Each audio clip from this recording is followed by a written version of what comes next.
एक गरीब मजदूर आदमी जो मजदूरी कर अपने घर चलाता था, जो मात्र 10,000 का महीना कमाता था, वह बेहोशी की हालत में पड़ा हुआ था कि तभी उसकी अचानक आंख खुल जाती है। उस मजदूर की आंखें जब खुलती है तो देखता है वह एक आलीशान बिल्डिंग के कमरे में बिस्तर पर है। वह जिस बिस्तर पर आंख खोला था वह बिस्तर किसी सामान्य आदमी की नहीं थी। उसके जिंदगी में क्या वह सपने में भी ऐसे बिस्तर पर सोने की नहीं सोच सकता था। नरम नरम तकिए, नरम नरम बिस्तर थे, रूम में एसी लगा हुआ था। उस पल तो मानो वह जन्नत में था। फिर अचानक होश में आता है क्योंकि यह सारी चीजें एक सपने जैसी लग रही थी। लेकिन सबसे हैरान करने वाली बात यह थी कि वहीं पास में एक सोफा रखा हुआ था और सोफे पर 3 लड़कियां बैठी हुई थी। उसमें से एक लड़की जो फ्रिज के करीब बैठी हुई थी। उन लड़कियों को देखने के बाद इसकी आंखें खुली की खुली रह जाती है। दरअसल वह लड़की केवल अंडरगारमेंट्स पहने हुए थे, इसके अलावा उनके बदन पर कोई दूसरा कपड़ा नहीं था। वह मन ही मन सोचने पर मजबूर था कि यह एक सपने जैसा है, लेकिन वह सपना नहीं बल्कि हकीकत था। और यह घटना इतना सच्चा था कि इसकी उसने कभी कल्पना भी नहीं की थी। उनमें से एक लड़की पास आती है और एक गिलास पानी देती है और साथ में कुछ गोलियां देती हैं खाने के लिए और कहती है कि इसे खा लो। लड़का मना करता है पर मजबूरी में उसे उन गोलियों को खानी पड़ती है। गोली खाते ही उसके अंगों में एक अलग सा बदलाव होने लगता है और उसके साथ वह होता है जिसकी उसने कभी कल्पना भी नहीं की होगी। और आज इस बात की चर्चा हर एक अखबार और टेलीविजन पर हो रही थी। हर कोई जानना चाहता था कि उन लड़कियों ने उस मजदूर के साथ आखिर क्यों ऐसा किया। नमस्कार दोस्तों, मैं पंकज गोस्वामी हाजिर हूँ एक नई और दिलचस्प कहानी के साथ। दोस्तों, कहानी में आगे बढ़ने से पहले एक गुजारिश है, अगर आप मेरे चैनल पर पहली बार आए हैं तो कृपया वीडियो को लाइक कर मेरे चैनल को जरूर सब्सक्राइब करें ताकि हमारा मनोबल यूं ही बढ़ता रहे। दरअसल आज की जो सच्ची घटना है वह पंजाब का है। पंजाब का एक शहर है जालंधर और इस शहर का एक इलाका लगता है कपूरथला रोड। 21 नवंबर 2022 की शाम लगभग 7 बजे होंगे। रोड सुनसान था पर लाइटें जली हुई थी। उसी रास्ते से एक मजदूर अपने फैक्ट्री से काम करके घर को लौट रहा था। तभी उसके बगल में एक चमचमाती हुई सफेद कार आकर रुकती है। कार का शीशा नीचे होता है और उसमें से एक आवाज आती है, भाई साहब रुको, आपसे एक जरूरी काम है। तब वह मजदूर कार के पास आता है तो कार के अंदर से एक लड़की पर्ची दिखाई और कहती है, मुझे इस पते पर जाना है, क्या तुम बता सकते हो? पर लड़का कहता है कि मैडम मैं मजदूर आदमी हूँ, ज़्यादा पढ़ा लिखा नहीं हूँ, इस पर्ची पर कहाँ का एड्रेस लिखा है मुझे कुछ पता नहीं। अभी वह इस तरह की बातें कर ही रहा था कि अचानक से उसके चेहरे पर कुछ ठंडी ठंडी चीज़ें जाकर गिरती हैं। इससे पहले कि वह कुछ समझ पाता कि वह क्या चीज़ है, कोई केमिकल है, कोई दवा है, वह बेहोश हो चुका था। यह घटना लगभग 7 बजे की थी, लेकिन उसकी आंखें लगभग 9 बजे रात को खुलती हैं। वह भी एक आलीशान बंगले के घर के अंदर। उस कमरे में सुख सुविधाओं की हर एक वस्तु मौजूद थी। जहां भी उसकी नजर जाती थी चीजों को बारीकी से देखती जाती थी। नीचे ऊपर दाएं बाएं उसने अपने जीवन में पहली बार इतने सुख सुविधाओं से लैस कमरा देखा था। तभी एक लड़की उसके पास आती है, उसे दवा की कुछ गोलियां देती हैं और पानी देती हैं, पर वह लड़का इसको खाने से इनकार कर देता है। लेकिन वह लड़कियां धमकाने लगती हैं और कहती हैं कि अगर तुम यह दवा नहीं खाया तो तुम्हारे साथ वह किया जाएगा जिसकी तुमने कभी कल्पना भी नहीं किया होगा। उसके हाथ और पैर पूरी तरह से बंधे हुए थे, इसलिए वह ज्यादा कुछ और कर भी नहीं सकता था। अब वह शांत पड़ा रहा। तब उसने देखा उन लड़कियों ने अपने एक एक कपड़ों को अपने शरीर से उतारना शुरू कर दिया। अब केवल उनके शरीर पर कपड़ों के नाम पर अंडरगारमेंट्स ही बचे थे। तब उन लड़कियों ने फ्रिज से शराब निकाली और पीना शुरू कर दिया। उन तीनों लड़कियों की उम्र 20 से 24 वर्ष के बीच होंगी।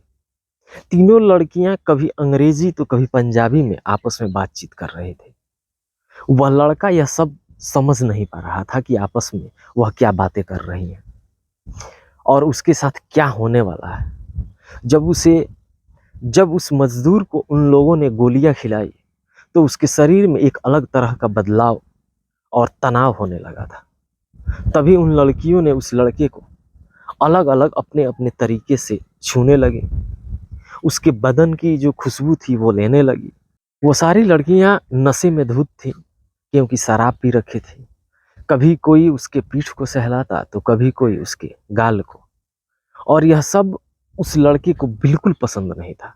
फिर उन लड़कियों में बारी बारी से कंपटीशन होता है, और कंपटीशन इस बात की होती है कि बारी बारी उस लड़के के साथ शारीरिक संबंध बनाना है। और ठीक ऐसा होता भी है। लड़कियां, जो तीनों लड़कियां थी, वो आप बारी बारी से उस लड़के के साथ शारीरिक संबंध बनाती हैं, मानो जैसे कोई पुरुष किसी महिला या लड़की के साथ करता है। वह लड़का काफी रो रहा था, गिड़गिड़ा रहा था और कह रहा था कि मैडम, मैं मजदूर आदमी हूँ, मैं गरीब आदमी हूँ, आप लोग मेरे साथ ये सब क्यों कर रही हैं, मुझे छोड़ दीजिए। लेकिन उन लड़कियों के दिमाग में केवल हवस भरा था। हवस की भूखी लड़कियां टूट पड़ी थी। उस वक्त शायद अपने शारीरिक सुख मिटाने के अलावा उनको कुछ और दिख भी नहीं रहा था। ऐसे ही रात के 3 बज जाते हैं और तीनों लड़कियां उसके साथ बारी बारी से घिनौनी हरकतें करती रहती हैं। जब उन लड़कियों का मन भर जाता है, पूरी तरह से थक जाती हैं, फिर उन्होंने अपने अपने कपड़े पहनती हैं, उस लड़के के जो है हाथ पैर फिर से बांधती हैं और उसी जगह लेकर जाती हैं जहां से उसको किडनैप करके लाई थी, और ले जाकर वहां पे उसको फेंक देती हैं, वहां पे छोड़ देती हैं। अगले दिन वह लड़का सीधा थाने जाता है। थाने में अपनी बात बताने की कोशिश करता है, तभी थाने से वह बाहर वापस चला आता है। वह सोचता है कि मैं गरीब आदमी हूं, पता नहीं पुलिस इसके खिलाफ कार्रवाई करेगी या नहीं करेगी। फिर लड़का अपने घर जाता है और अपने साथ जो भी घटनाएं हुई थी वो सारी जानकारी अपने परिवारजनों को देता है। तब उनके घर वालों के माध्यम से यह बात मीडिया तक पहुंच जाती है। जब मीडिया तक पहुंचती है तो वह कौन सा अखबार नहीं था, वह कौन सा टीवी चैनल नहीं था जहां पर इस घटना को जगह नहीं मिली थी। और जब यह बात आम जनता तक पहुंची कि बड़े घराने की लड़कियां एक मजदूर के साथ ऐसी गंदी हरकत किया और जबरदस्ती शारीरिक संबंध बनाए, वह भी रात के 9 बजे से सुबह 3 बजे तक लगातार करती रही, उसमें भी उसको दवा खिलाकर करती रही। लेकिन जब यह बात अखबारों में छप जाती है, तब जालंधर पुलिस हरकत में आती है और उन लड़कियों की तलाश में जुट जाती है। इलाके के जितने भी सीसीटीवी कैमरे थे उन सब में तलाशने की कोशिश की जाती है, ताकि सफेद कार के बारे में पता चल सके। सफेद कार में बैठी वो कौन सी लड़कियां थी, किस घराने की थी और किस घर में जाकर उसके साथ ऐसी गंदी हरकत हुई। लड़के से बात करने की कोशिश की जाती है, लड़के से पूछताछ की जाती है कि तुमने एफआईआर दर्ज क्यों नहीं करवाई। तो घर वालों ने यह बात कहते हुए इनकार कर देते हैं कि हमारा आदमी जिंदा लौट आया, ये कम है क्या। हमारे लिए तो खुशी की बात यह है कि हमारा बच्चा जो है वो जिंदा वापस आ गया। अगर वह लड़कियां चाहती तो इसका मर्डर भी कर सकती थी। वैसे ही हम गरीब आदमी हैं, घर का खर्च मुश्किल से चला पाते हैं, ऐसे में हम कहाँ से केस लड़ेंगे। लोग समझ नहीं पा रहे थे, लेकिन इस बात को हर कोई जानना चाहता था। चाहे वहाँ की पुलिस हो, वहाँ की मीडिया हो, चाहे वहाँ की जनता हो, हर कोई जानने की उत्सुकता दिखा रहा था कि यह लड़कियां कौन थी, कहाँ से आई थी, आखिर इसके साथ ऐसी गंदी हरकत क्यों की गई। क्या यह पहली बार ऐसा हुआ है, या उन लड़कियों के द्वारा ऐसा रोज होता है, रोज किसी न किसी को अपना शिकार बनाती हैं। बहुत सारे सवाल मन में चल रहे थे, हर कोई जानने में लगा हुआ था कि घटना आखिर कैसे हुई, वो कौन से लोग हैं।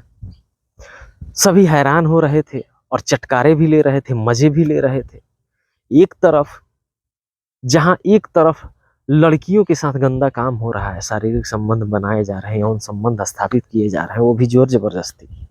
और एक तरफ एक लड़का जिसके साथ इन लड़कियों ने मिलकर ऐसी हरकत की। ये घटना विश्वास करने के लायक नहीं था।